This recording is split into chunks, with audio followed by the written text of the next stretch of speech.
25 വർഷമായി എല്ലാ തെരഞ്ഞെടുപ്പുകളിലും തുടർച്ചയായ ഒരു ബൂത്തിൽ ആദ്യ വോട്ടറാകുക. ജനാധിപത്യത്തിൻ്റെ ഉത്സവ കാഴ്ചകളിൽ ഏറെ ശ്രദ്ധേയമായ കാര്യമാണ് ഇത്.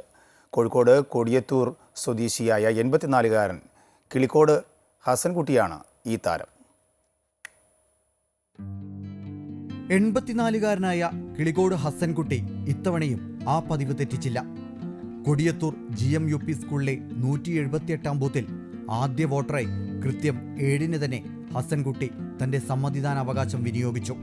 25 വർഷമായി ഇത് ഇങ്ങനെയാണ്. തെരഞ്ഞെടുപ്പ് ഏതായാലും ഹസൻകുട്ടിയാണ് ബൂത്തിലെ ആദ്യ വോട്ടർ. ഈ പതിവ് തെറ്റാതിരിക്കാൻ ഹസൻകുട്ടി എന്നും ശ്രമിച്ചിട്ടുണ്ട്. ഈ ലോക്സഭാ തെരഞ്ഞെടുപ്പിലും അത് വിജയിച്ചു. ബൂത്തിൽ നിന്ന് ആദ്യ ബീപ് ശബ്ദം ഉയർന്നത് ഹസൻകുട്ടിയുടെ വിരൽ ഇലക്ട്രോണിക് വോട്ടിംഗ് മെഷീനിൽ പതിഞ്ഞപ്പോഴാണ്. പിന്നെ ചൂണ്ടുവിരലിൽ മഷി പതിപ്പിച്ചപ്പോൾ ഏറെ സന്തോഷം. പണ്ട് പുല്ലൂരാമ്പാറയിൽ കച്ചവടക്കാരനായപ്പോൾ തുടങ്ങിയതാണ് ഈ പതിവ്. കോഴിക്കോട് ഹസൻകുട്ടി, 54 വയസ്സ്, 25 വർഷമായിട്ട് ഒന്നാം വോട്ട് ചെയ്ത്. കുറേ വർഷങ്ങളായിട്ട് ഈ ബൂത്തിലെ ഫസ്റ്റ് വോട്ട് ചെയ്യുന്ന ആളാണ്. പുല്ലൂരാമ്പാറ കച്ചവടമുള്ള കാലം ഇവിടുന്ന് ഫസ്റ്റ് വോട്ട് ചെയ്ത് പോകും. ഇപ്പോൾ കച്ചവടമൊക്കെ നിർത്തി, എന്നാലും ഫസ്റ്റ് വോട്ട് ഈ ആരോഗ്യവാനായി നിലനിൽക്കുന്നു. പ്രായാധിക്യം കാരണം കച്ചവടം നിർത്തിയെങ്കിലും ബൂത്തിലെ 1-ാം നമ്പർ വോട്ടറാവുക എന്നതിന് പ്രായം ഇന്നും തടസ്സമായില്ല.